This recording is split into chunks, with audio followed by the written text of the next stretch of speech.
1000 বছরের ব্যবসাটা ডুবে যাচ্ছে। দেখতে দেখতে আর 10 বছর পর শেষ হয়ে যাবে এই ব্যবসার ভবিষ্যৎ। অথচ মানুষের 3 বেলা ভরপেট খাওয়ার নিশ্চয়তা দেয় এই ব্যবসা। যার কারণে এই ব্যবসা হারিয়ে যেতে বসেছে, সেই মাধ্যমটি নিয়েও আছে প্রশ্ন আর সমালোচনা। আসুন জানা যাক এক ভুক্তভোগীর গল্প। 10 বছর পরে এই প্রতিক্রমে এই ব্যবসাটা থাকবে না, আমাদের যে কোনো একটা কর্ম বেছে নিতে হবে। ওটার বাদ থাকে হলো 10 ঘন্টা, যেহেতু মেডিসিন দেওয়া থাকে মিলেটটা, অটো মিলেট। আর আমাদের শুধুমাত্র এই নিজেরা তৈরি করা হয়, নিজেদের পজিশনে চাল তৈরি করা হয়। এটা সময় থাকে হলো 8 ঘন্টা। হ্যাঁ, মেলে তো মেশিন দিয়ে তৈরি করে। আমাদের এই জায়গায় সূর্যের আলো, এখন বর্তমানে যে মেলগুলো এসেছে ওই মেলগুলা আমাদের ব্যবসাটা একটু নষ্ট করে দিতেছে। পরবর্তীতে অনেক চাতাল বন্ধ হয়ে গেছে, ধাপে ধাপে সব চাতালি ধীরে ধীরে মনে হয় বন্ধ হয়। মানুষ নিজের হাতে যেটা তৈরি করে সেটাই তো সবচেয়ে পুষ্টিকারক। ভাত একবার রান্না করে দ্বিতীয়বার খেতে চায় না, বুঝতে পারছেন? একবারই রান্না করে, ওটা রাত্রেও খায়, সকালেও খায়, দুপুরে খায়। আর আমাদের এই চাউলটা যে কোনো সময় রান্না করবেন, সে কোনো সময় আপনি খাওয়া মজা পাবেন। এটা আমাদের মনে হয় যে ধানটা চাকা হবে যে ধান কত % শুকান আছে।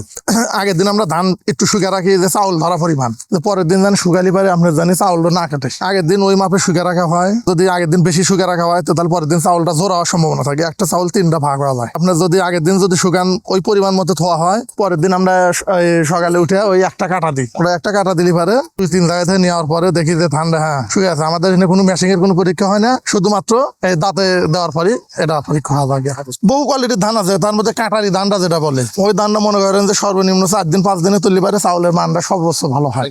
যেটা মোটা জাতীয় ধান আছে যে 49, 51 বলে, ওই ধানটা যদি আপনি মনে করেন যে আমরা সেদ্ধ শুকান করি, ওটা 3 দিনে তুললে সমস্যা হয় না। মোটা ধান চাউল হইলে সমস্যা হয় না। তুললে দেখি আমরা যে চাউলটা সাদা আছে নি, প্রত্যেকটা চাউলের পেট ধলা আছে নি, পেটে যদি ডিম থাকে তাহলে চাউলটা বিক্রি করে মার্কেটে, ওটা চলে বেশি। আর যেটা ঘিয়া হয় ওটা একটু চলে কম। আর আমরা যখন ধান কিনতে নেগে যাই তখন দেখা যায় যে ধানটা গেরস্তর বাড়ি পাওয়া যায়, আলা ধান হইরা বলে ওটাকে। প্রথম যে আগে ব্যারের উপর থেকে আমরা কিছু ধান সরা দিয়া, তারপরে ধান অল্প কিছু ধান বাইর করে হাতে ডলন দিয়ে দেখি যে চাউলটা কিরকম, সাদাই হয় নাকি একটু লালটি হয়। যদি লালটি হয় তাহলে সেই ধান আমরা নিই না। আর যদি চাউল সাদা বাড়ায় তাহলে ওই ধান কেনা হয়। তখন অতিরিক্ত রোজ চড়া হয়, তখন আমাদের এখন যদি ধান আমরা পাওয়া দিই সাপোজ আনুমানিক একটা 5 মিনিট কি 4 মিনিট বাদে, তখন দেখা যায় 3 মিনিট বাদে বাদে আমাদের ধানটা নাড়াচাড়া করতে হয়। এটা চাউল অনেক ভালো, আপনার ওই ডয়ারের চাউল হয়ে বলে, ওটার থেকে এটা ভাতে গুণে সব দিকে পুষ্টি আছে। আমরা নিজেরা যখন হাতে তৈরি করে এই জিনিসটা তৈরি করি, অবশ্যই এটার ভাতে গুণে সব দিকে ভালো। সব ধান এক হয় না। আপনার একটা ধান যদি 600 মনের ডয়ারে ফেলায় কি 1200 মন ধান হয়ে ফেলায়, ওরা দেখা যায় যে 200 মনে এক ধান দেয়, আর আরেক জায়গা থেকে 100 মন আনে, আরেক জায়গা থেকে 200 মন আনে, এরকম বলে ওরা 600 মনে মিল করে,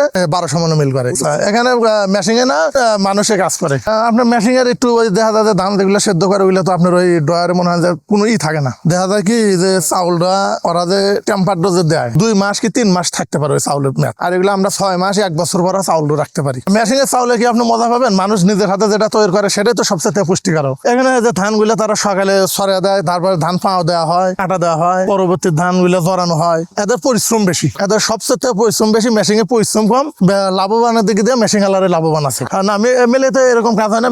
মেলে আপনি মনে করেন যে ধান কিনে নিয়ে এসে মেলে দেওয়া হয়, দেওয়ার পরবর্তীতে মেশিন এগুলো সব কাজ হয়। অটো মেল আসার পরবর্তী বলতেছে মানে যে মানুষ, হ্যাঁ অবশ্যই ধান কমে, এই ধানের ভিতর চিটা থাকে, ধানের ভিতর ময়লা থাকে, অনেক ধুলা থাকে। আমরা পরবর্তী সেদ্ধ হওয়ার পরে 100 মন পাই না। আমরা একটা ধান কেনার পরবর্তীতে আমরা একটা ধান চেক করা হয় যে ধানটার একটু আইডিয়া করা হয় যে ধানটা চাউল প্রতি মনে কেজির মাপ না বাংলা মাপ মনে হয় যে 27 চাউল নামবে কি 28 চাউল নামবে। আমরা যখন ধানটা কিনে আনি তখন আমরা ওটা চেক করে নিজের চাউলের ইস্যু কত পরিমাণ আসতে পারে। হ্যাঁ, আমাদের এই উৎপাদনের চাল স্বাদে গুণে মানে অনেক অন্য চালের থেকে ভালো। হ্যাঁ, সূর্যের আলো দিয়ে এটা তৈরি করা হয়। হ্যাঁ, আমরা তো নিজেরা খাই, আমাদের যত আমাদের হাটে বিক্রি করি এবং আমাদের লেবাররাও এই চাউলই খায়। ওই যে আমাদের হাতে দেওয়ার পরবর্তীতে আমরা দেখি যে একটা ধানের চাউলও কাটতেছে না, চাউলটা অনেক টাইট হয়ে গেছে, টাইট হয়ে থাকে। দাঁতের তলে দেওয়ার পরবর্তীতে একবার চাউল একবারে স্বয়ংসম্পূর্ণ। আমার এক বড় ভাই ছিল, আমার সাথে ব্যবসা করছে, সে ব্যবসা বাদ দেখিয়া মানে যে এগুলো ব্যবসা করবে অনেক লস।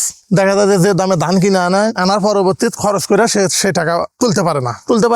এখন আমাদের চালান পাতি কম, সে ভাই ধীরে ধীরে ব্যবসাত লস খাইছে, কিছু জায়গায় একটু টাকা পয়সা মার গেছে তার। এখন বর্তমানে সে ব্যবসা বাদ দিতে একটা অটো গাড়ি কিনে নিয়েছে। হ্যাঁ, অটো মেলের ওই ভাতটার কোনো স্বাদই নাই। আপনার দেখলি পারে বলতেন যে ওই চাউলটা তৈরি করছে কিভাবে। ঢাকা শহরে যে লোকগুলা থাকে তারা শুধু খালি বস্তার উপর নাম দেখে তারা চাউল খায়। তারা চাউল চেনেও না, চাউল বলতেও পারে না যে এই চাউল। দোকানদার যেটা বলে দেয় সেটাই তারা খায়। হ্যাঁ, ঢাকা শহরে যদি আমরা একটা চাউল নিয়ে যাই বলি, আমাদের কাছে যদি আমাদের দোকানদার ঢাকা শহরে যা যদি আমি বলি যে দেখি আমাদের চাল দেন, কোনটা ভালো মন্দ, সে আমাদের কাছে কোনটা বলতে পারবে না। আমরা দেখলে পারি অবশ্যই বুঝে দেবো কোনটা ভালো। এটা বন্ধ হয়ে যেতেছে এই যে বর্তমানে যে আমাদের ব্যবসা চালান পাতি কম, বড় বড় মেলালারা অনেক টাকা ইনভেস্ট করছে, তারা এই সিজনের ধান ওই সিজনে বিক্রি করে। এই চাউলের মান ভালো, ওই যে ওই চাউলের একটা সমস্যা, আপনি চাউলের টেম্পার থাকে বেশি সময়। হ্যাঁ, পায়ে শুকানো সবচেয়ে ভালো। তো অটো মেলের কাজটা আপনার ওটা মেশিনে তৈরি হয়, তো এই কারণে আমরা ওই মেশিনের ভাবি চলে।